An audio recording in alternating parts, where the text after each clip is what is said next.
Gamer Edie here at PAX 2013 on the floor. I'm over here with Alan White. I'm the art director for Smashmuck Champions. Smashmuck Champions.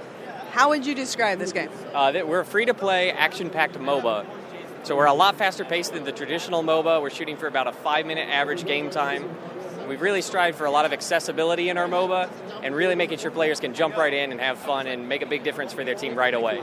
Yeah, we just got finished playing with it. It is a piece, obviously PC-based because it's a MOBA, but where did the Nexus for this come from, the idea of it? Sure. Well, we were looking at other MOBAs that were out there. This is a new... League of Legends. Well, and there are others. And we said, wow, there are a lot of negative points to this model that become really frustrating for new characters. How can we boil this down, really simplify it, but still keep it action-packed and with a high skill threshold so old fans can jump in and really play a really competitive game, but new fans can jump in and contribute at the same time.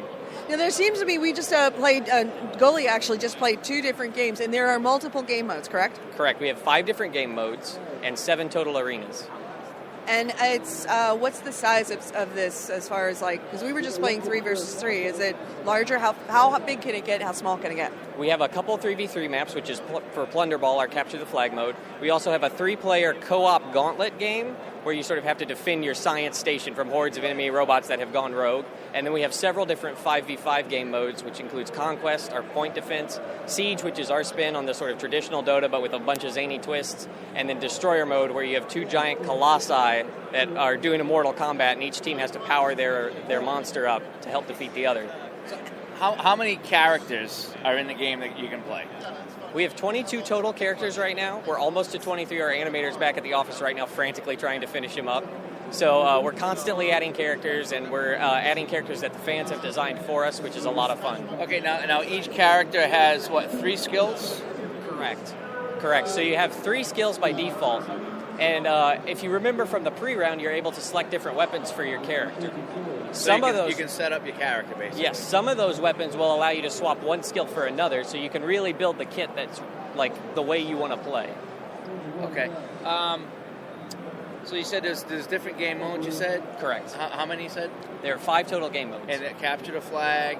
Capture the Flag, Conquest, which is our point defense mode, Siege, which is our sort of spin on the traditional Dota, Destroyer, where you have 2 giant colossuses that you're trying to defeat the enemy's team, and then our Gauntlet mode, which is cooperative only. Oh, co-op. Oh, see, I'm a big co-op guy. And that's called Gauntlet, you said? Mm-hmm. Okay. We have a lot of fans. Tell me a little bit about that. Okay, so you have a central science station that is doing various bits of crazy science, and the inventor needs your help keeping it powered up, but hordes of robots have gone insane and are now trying to defeat this station. So part of your team is defending the station while part of your team is running around trying to gather up these energy orbs to keep the base running. So you kind of have to work together and swap out who's going to run and get orbs and then who's going to play defense. Kind of take turns because the enemy is always coming. You can't just sit around and hang out. Okay. Yeah, so we just played the Capture the Flag mode. It was 3-on-3. Mm-hmm. So you said there's 22 characters to choose. Now, do they level up at all, or are they kind of set? Okay. So there are 2 different forms of progression in Smashmuck that's a little bit different than the traditional MOBA. First, you have your player level. That levels up outside of every game. At the end of every match, you'll get experience and some coins. Oh, so you have a character that you take with you? You are the character to some degree. We call that the coach. And with the coach level, you level up your training routines, which are like our rune pages in the traditional MOBA, and unlock new and better badges that you can equip.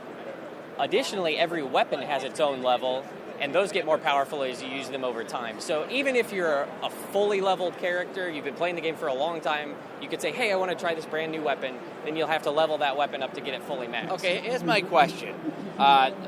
We played, me and Edie played a lot of Battlefield 2 and 3, and what drove us nuts is that we would go to start a game as new people, and we would go up against people who were loaded.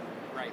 Does that happen in this game? Am I going to play you, who've been playing for months, and you're all fully loaded, am I going to get my butt kicked? No, the actual difference between a fully leveled character and a minimum level character is extremely small. Okay. It's really about the opportunity cost of flavoring your character one way or the other. So somebody who's played a long time, they'll kind of know what they're doing, and that'll help because they'll be playing a very specific way.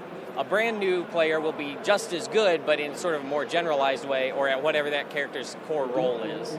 Okay, so there's not a huge, you're not playing a level 100 player per se that has the best sniper gun and the best grenades and the whole bit. So there's different. Okay, yeah, I kind of prefer that. 'Cause like I said, we used to get real frustrated. It's like, oh, we go in, we got a squirt gun, and we're playing guys with cannons. How are you supposed to get over that mountain and enjoy the game? Right. So I just played a character, actually a couple different ones, and one of them I could drop a turret. Yes. And then there was another that I could poison the other people, and then I could also heal my own guys. So it's not a hack and slash by any means. Oh yeah, the action is very fast paced. We removed the mid game shop, so we had players get right back out of spawn with quick respawn times and get in and really get back in the action. Nice. And you said there was also a practice mode. Yes, practice mode, you can play any of the game modes against bots, and then there's also sort of what we call the workout field, where you can just go and test out all your skills for a new character, sort of see who you like and who fits your play style. So you can play against the bots. You could, essentially, it's a single-player game if you want, right? Absolutely. Oh, that is fantastic. What was the last question? Okay, yeah, here it was. So we're playing a 3-versus-3 game right now, and I noticed it said click to play. If we're not in the game, let's just say is 4 people. Sure. We don't have 6. So it'd be 2 humans against 2 humans, and then there's the bots. So the bots would fill in where there's no human. That's specific to our booth build here. We want players to be able to walk up and walk away very quickly and have the games just keep running. In the live format, bots do not fill currently, unless you know you want bots in the game. So you could add them. Right. So I could play Edie per se and say, look, I want to play me against you, and we're each going to get 2 bots on our team. Yeah.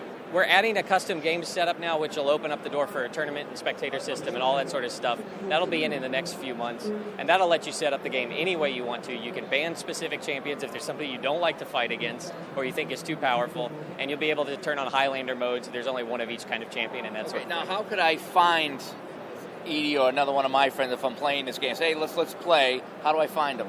Well, the chat lobby is very friendly. Everybody's avatars are listed in their player names, so you're able to just click on somebody and immediately invite them to your group if you want to team join or friend them, but ignore them. If there's thousands of people on it, we'll still find them? Oh, yeah. There's a search function. Do you have a specific name when you sign up? Right. Okay. Yes, you make your own account.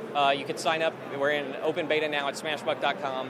We're starting our closed beta for Steam today. You can get a key for that from our website or Facebook or Twitter. We'll keep everybody updated on those things, and we have keys here at PAX East. So there are a lot of ways for you to jump in right away. It's free to play game, so the threshold to entry is really just the download time. You said that it's free to play, so what is the revenue stream on this then?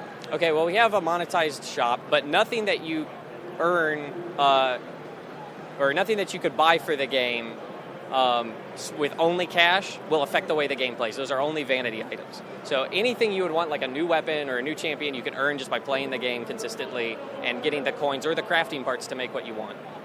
And how is this being distributed? Is this a Steam or is it some other distribution method? Well, we're available to straight download from our website. We're on PC and Mac, and then we're also starting the Steam closed beta where you can download PC and Mac builds there as well.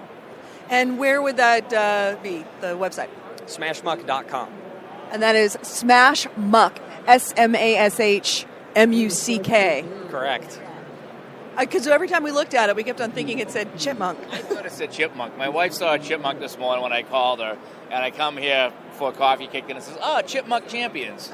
But indeed it's Smashmuck Champions. That sounds pretty good. You ever think about making one called Chipmunk Champions? Well, we have a hamster who's like sort of a crazy zany professor character in the game. I think a chipmunk would fit right alongside him. Could my character be Alvin? I think there might be copyright issues there. Hey, thanks so much for being on the Game Hounds. Edie, I think I'm going to go home and down this on my new laptop. No, really? Your first PC game? I know. And it looks like it's a good one. And I love the customization part. Me being an older gamer, I like the idea of I can play myself. Mm-hmm. I can play against a friend and computer, or I can go all in and take on anybody random. I like that fact. There's just too many head-to-head only games out there that you after a long day of work, I would love to play this at my own pace. Sure. And not have to worry about losing like I did today to all the good people. Yeah, we really try to make it a game that anybody could jump into and play the way they want to play.